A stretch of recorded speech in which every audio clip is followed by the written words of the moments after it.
Abraha yang merupakan gubernur perwakilan Abshina di Habasyah, sekarang Ethiopia, merupakan seorang warga asli Afrika beragama Nasrani.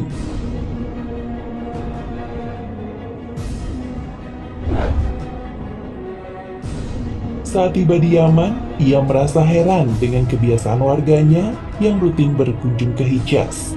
Mereka memilih pergi ke negara lain, sementara wilayah Yaman amat sepi dari pelancong. Maka terdengarlah kabar tentang Ka'bah ke telinga Abraha. Orang-orang Arab rutin melakukan haji ke bangunan yang didirikan Nabi mereka, Nabi Ibrahim dan Ismail.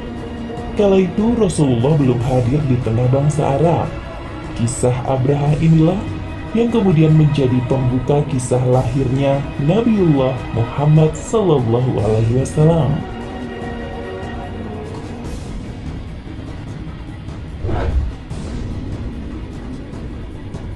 Abraha pun semakin heran, bangunan macam apakah yang mampu menarik kunjungan seluruh bangsa Arab.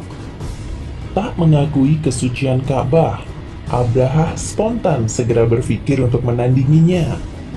Ia pun memutuskan membuat tempat ibadah yang tak kalah suci, namun jauh lebih megah dari Ka'bah. Jadilah Al-Qulais yang begitu indah. Pintunya terbuat dari emas, lantainya terbuat dari perak, fondasinya terbuat dari kayu cendana. Siapapun yang melihatnya akan takjub dengan kemegahannya. Namun, apa yang terjadi? Bangsa Arab tak sedikit pun tertarik dengannya. Semegah apapun bangunan itu, tak ada yang mampu menandingi Ka'bah. Keesokan hari, ribuan gajah dan bala pasukan pun berangkat ke Yaman menuju Mekah, tanah suci umat Islam. Abraha memimpin sendiri pasukan tersebut. Ia menunggangi gajah yang terbesar di antara pasukan gajah tersebut.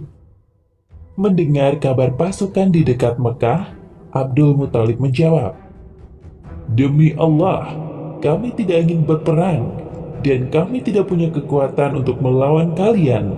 Akan tetapi, jika Abraha ingin menghancurkan Baitullah, lakukan sesuka hati.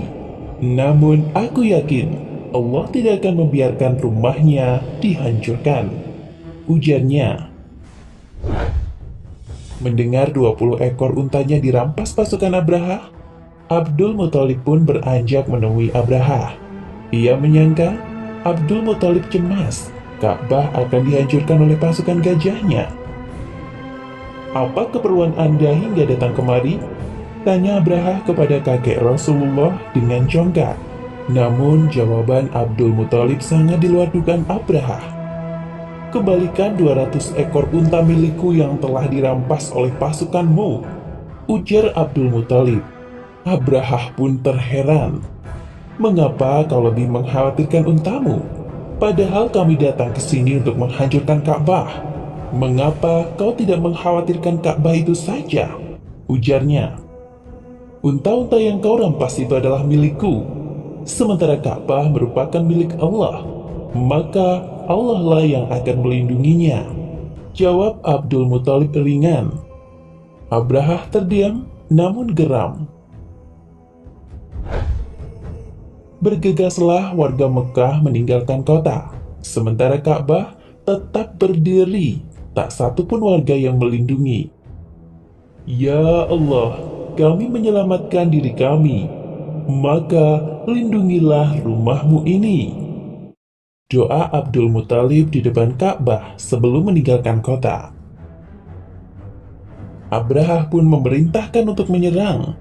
Namun, tiba-tiba gajah-gajah enggan melangkahkan kaki. Mereka hanya terdiam dan enggan untuk menyerang. Meski telah dicambuk sang majikan, gajah-gajah itu berbalik arah dan enggan menuju Ka'bah. Gajah-gajah itu justru hanya berputar-putar saja di lembah Muhasir dekat Ka'bah. Abraham geram dan terus memerintahkan pasukannya untuk mencambuk gajah-gajah itu agar menurut. Namun pasukannya kehabisan akal dan kelelahan menangani gajah yang menurut mereka telah terlatih tersebut. Hingga kemudian, tiba-tiba datang rombongan burung dari angkasa Jumlahnya amat banyak.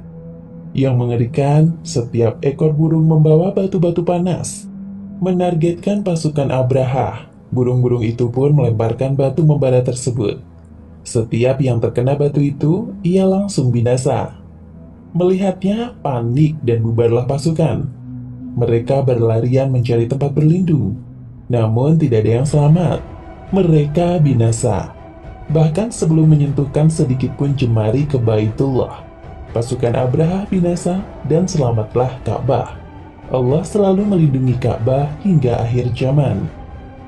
Kisah Abraha dan pasukan gajah ini sangat populer di kalangan muslimin, mengingat kisahnya dikabarkan Allah dalam firman-Nya di surat Al-Fil.